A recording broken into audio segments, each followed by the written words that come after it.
It's an honor and a pleasure to be rejoining you as we continue to celebrate. You might hear that fantastic music in the background. That's Daynell Damon and royalty. But in the house right now we have some other royalty, and that's none other than the Honorable Mayor Tom Potter of the City of Portland. And he is one of our rally guys. He's one of our boosters and sponsors that keeps supporting us. He keeps on giving, and he recently gave at Jefferson High School by his presence. You know, it's one thing to talk about it, but it's another thing to be about it.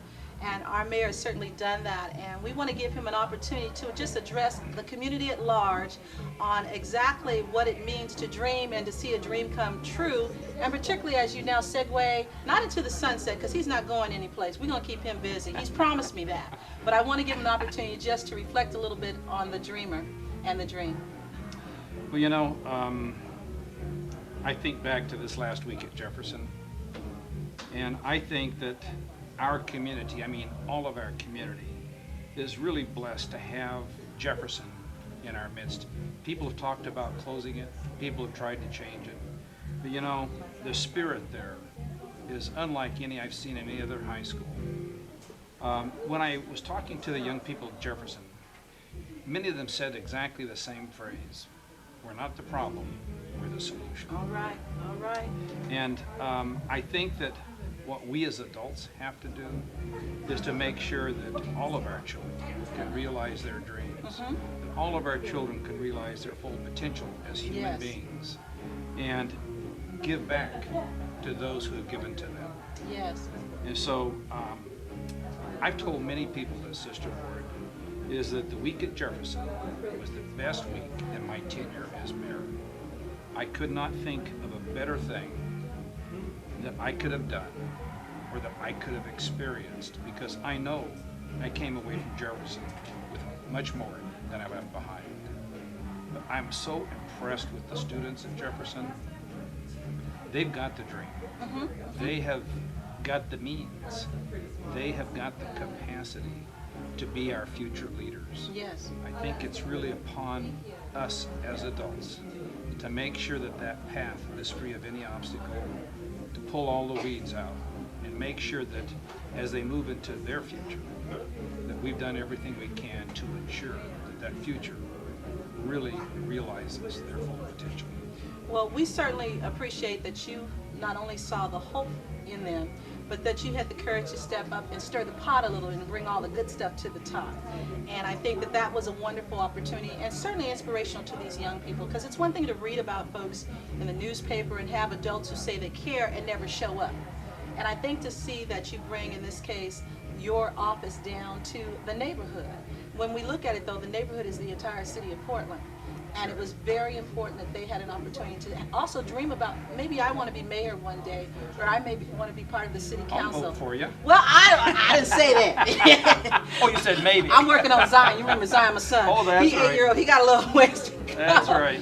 But, and remember, you know, he said he was going to bring you to school one day, and That's right. remember, so Zion, you still have that date with Mayor Potter on that. But we definitely want to thank you for the opportunity.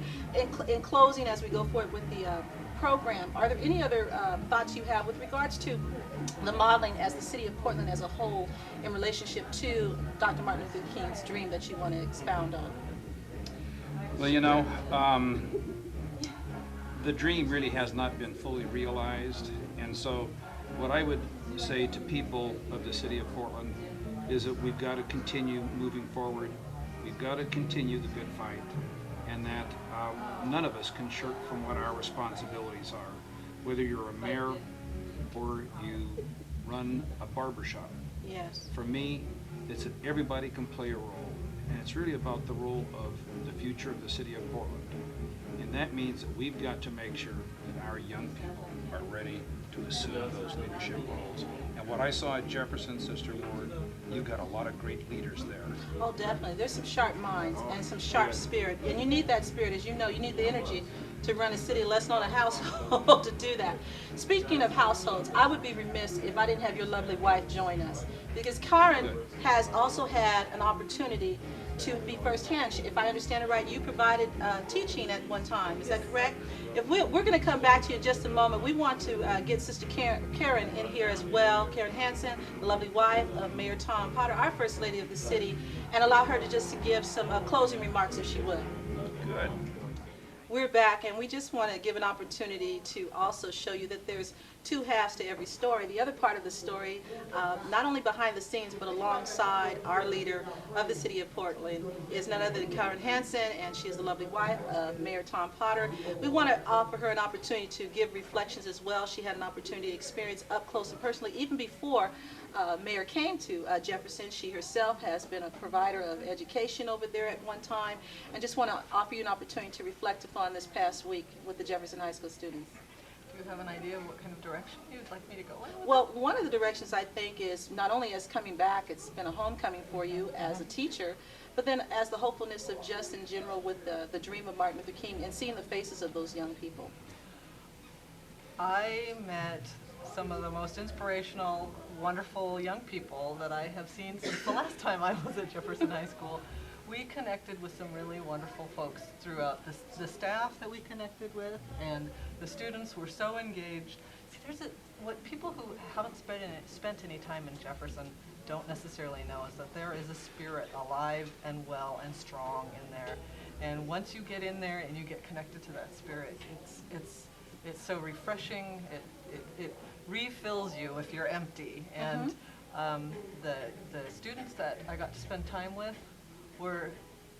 they were bright, they shined, they glowed. It was, like you said, it was a homecoming. I got to connect with some really wonderful people that I have faith will step up to be the leaders that I know they can be.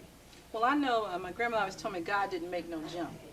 And so it's opportunity for now for folks to get all the junk that's been going out there and disperse of it in the proper place. I'll be kind, but I'm behaving because my mayor's here.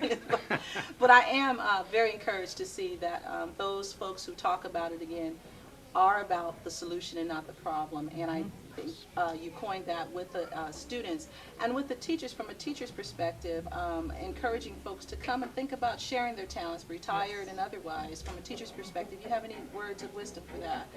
Well, I know from the teaching that I did, I worked in a business ed part of what some of the electives that Jefferson used to have, and a big piece of that was getting students ready for the world of work. And the best way to do that is through real experience. Yes. And that experience can come from home and it can come from outside of home. And often teenagers are more willing to listen to somebody they're not related to. Yeah. And so when an adult is willing to come in or bring a student into the workplace and share what they do and what it took to get there, it can really make a difference in the life of the student. And also, I always say I never knew any child who had too many adults to care about him or her. True. So when you are a business person, maybe you have children, maybe you don't, if you have the time and energy to connect with our youth in the schools, you'll only make the world a better place. And you know what?